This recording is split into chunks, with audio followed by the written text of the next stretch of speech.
Good afternoon, everyone. Thank God it's Friday. So, as we pick up pace on the YouTube channel and just on our social media in general, I've just been reaching out to friends and family, asking what topics they want to hear me discuss. So, one question I got from one of my Caucasian friends is why do we always say support Black businesses? Is that being exclusive just to Black people? Or are we saying, well, we want white people to support Black businesses? Are we saying we're not supporting white businesses? Things of that nature, which I thought was a fair question. And for me, the only way to be united is to inform each other and to be open and honest about what we're thinking and saying. So the topic today is why do we support Black businesses? As a Black business, let me tell you that one of the major hurdles for me, it was capital. So my company, Relief Health, is completely self-funded at this point. We're always looking for investors, so if anybody's looking to invest, please reach out to me. Email will be below. But we're completely self-funded. We used our own personal cash. We received some assistance from friends and family. Let me rephrase, family, to help get our business up and running. And we've been up and running for the last 3 years. We're getting ready to open our first dispensary in Portland, Oregon in a few weeks. And that was all due to cash on hand. That was our savings, etc. No one wanted to invest in us, especially, and when I say no one, I mean banks, lenders, private, public, and a lot of that had to do with the industry we're in. So if you're looking to get into the cannabis industry, that's something that you need to consider. Because it's not federally legal, it's virtually impossible to get standard financing. So typically you're going to be going through private lenders. And with a private lender, there's a lot of things that they're looking for. They're looking at your gains, your potential, the amount of money you're depositing. And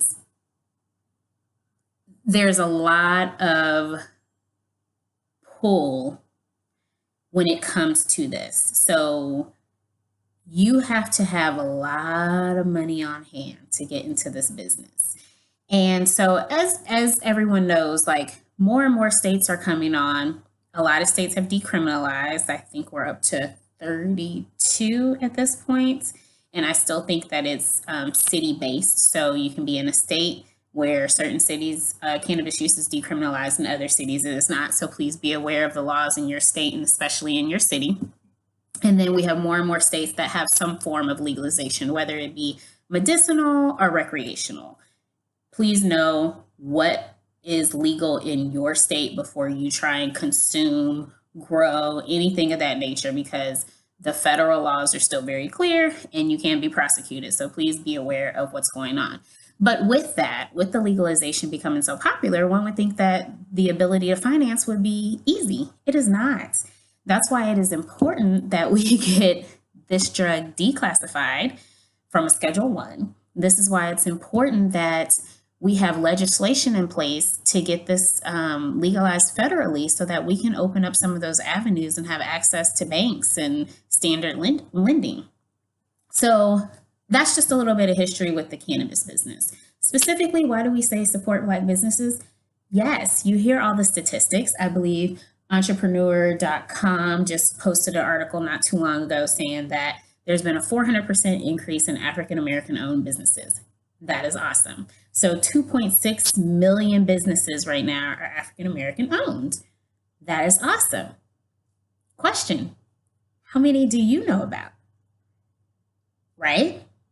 So how many are big names like Nike or Adidas or Amazon or so what?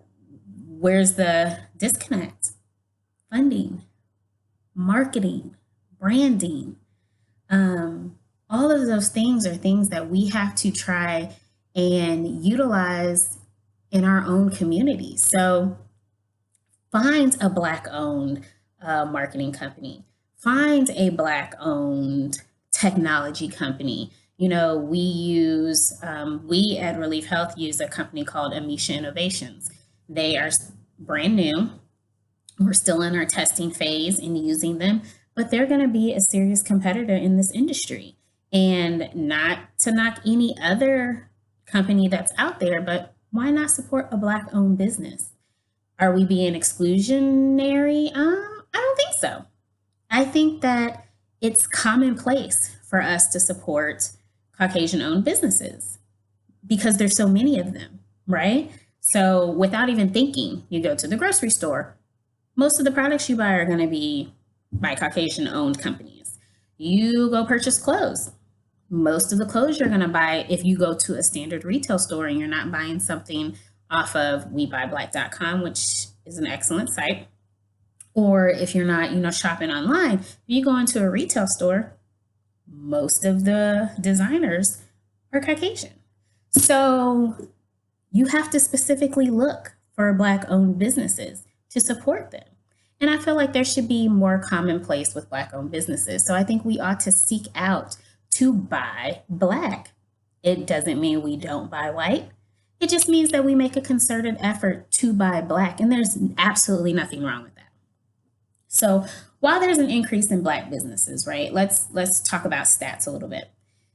Out of the 2.6 million businesses, according to Small Business Trends or smallbiztrends.com article that was published in December of 2018, 62% of them are male-owned, 38% are female-owned. So come on, ladies, we need to open more businesses. We need to pull our finances together. And, I am a proud Black woman. My mom, my mother-in-law are proud Black women, and you know what they all did? They all worked. They had multiple hustles. They took care of themselves, their families. They were supportive of their husbands. I am super supportive of my husband. My husband is my business partner. And we stack our money to invest in our dreams so that we can leave legacy to our kids. Nothing wrong with working in corporate America. Nothing at all. I think that should be a means to an end, because if I were still in corporate America, I drop dead tomorrow, they'll issue that little life insurance policy that I get through the company, and that would be it that my kids would have. That's it. Where's the legacy? Where's the generational wealth? We have to get back to generational wealth. Okay. That is something that Black Wall Street was trying to do back in Tulsa, Oklahoma, back in the day. That is something that our ancestors were trying to do when they were purchasing lands and homes, in the inner city. And I look at like my hometown, Detroit, so many homes are dilapidated. Neighborhoods are run down. Schools have had to close because so many people have left neighborhoods. And it's because the new generation is not taking care of what the old generation bought and prepared for us. So we have to get back to that. Women, we can lead the force. Now is our time. We should be leading the force in opening new businesses. We have to support one another. The days are over of tearing each other down. There can be more than one beautiful woman in the room. There can be more than one smart woman in the room. There can be more than one person doing the same thing you're doing in the room. Recently, one of the people that I follow who I think is amazing is Raynell Stewart. She is the owner of The Crayon Case. A lot of you may know her as Supercent. One of the things she said, it was last year, but the post is circulating again now, is that who cares if it's an oversaturated market, right? A lot of people are selling bundles. A lot of people are doing makeup. A lot of people are in the cannabis industry. But guess what? One company cannot cater to everyone. That's one of the things that she said. And she's absolutely right. So why are we scared? Why are we scared to step out of our own fear and open our own business? We should all be doing that. We should all be making the effort. So that brings me to my next point. Where's the cash coming from to open these businesses? So many businesses you can start with little startup costs. So I'm not an expert on all businesses, but from what I've read, starting hair care lines or, selling hair, doing the homeopathic oils and creams, a lot of that stuff you can start grassroots, bootstrapped up with little to no startup cost, okay? We're always in need of products. We're always in need of things like that. Um, so that's one way. Find what your niche is. Find hopefully what your passion is, right? Because our goal is not just to make money. Money should come, obviously. We all, like I said, want to produce generational wealth. However, we want to be happy. We want to be whole people. For me, I want to be happy and whole for my children. I want to be happy and whole for my husband, for my parents, for my in laws, for my friends. And if I'm putting in all this work, time away from my family, not able to vacation for somebody else, and I don't have anything to show for myself other than a paycheck, I'm not happy. I wasn't happy. I did it for 15 years. I was not happy. I had happy moments, but I wasn't happy because I was missing so much valuable time working 60 hours a week. So we have to devote a lot of that energy into ourselves, into what we're passionate about, because as long as you're doing something you're passionate about, the blessings will come. May not come right away. So that brings me to my next points, perseverance. I have heard so many no's. So many no's that sometimes I just went to my husband and cried. I was frustrated. I was tired. I felt rejected. I felt used because I had reached out to people whom I had helped before, who I had been a spokesperson for, who I supported their business and their brands, and the answer was no. Now, granted, some of that was their own personal fear. You know, everyone is looking out for self and their own families, and I totally get that. Once I got out of that and was like, okay, tired of the rejection, I just had to put myself out there. And fortunately, my husband was on board with all of that. He is super supportive, but either way, I got to do it for me because it's what I want to do, what I'm passionate about. Cannabis is near and dear to my heart for several reasons. I have several family members who are addicted to street drugs. And I'm not talking about marijuana. I'm talking about cocaine. I'm talking about heroin. Okay. And I know a lot of people that are dealing with mental health issues, whether it be anxiety, depression, bipolar disorder.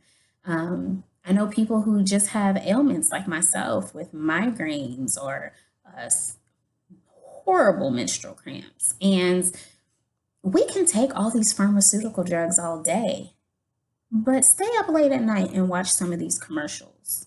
If you've taken X, Y, and Z, please contact this attorney if you later developed blood clots. Or there's some pharmaceutical commercial out. Please take this drug for diabetes. Side effects may be liver disease, death, stroke, skin cancer. I don't want to take none of that. None of that sounds like the plan I want to sign. If I got diabetes, I just got a little bit of sugar, you know, as we call it in our community. I don't want skin cancer, and I don't want a stroke, and I don't want none of that other stuff. I just want something to help me with the diabetes, right? So, pharmaceuticals, standard pharmaceuticals, in my personal opinion, this is not anything from the FDA. This is not anything from a physician. This is my personal opinion. So please contact your physician. It's killing us. It's keeping us sick. Okay. If we look at people who have been smoking cannabis, natural cannabis, not laced with anything, not off the black market, but cannabis that they've grown or they know, they are living nice, healthy, happy lives. Snoop Dogg, I ain't never seen him laid up in a hospital. Willie Nelson is still kicking, vibing, playing music, smokes every day. Okay? I mean, and the list goes on and on and on. All of us know someone who's been smoking for years, living a very happy life.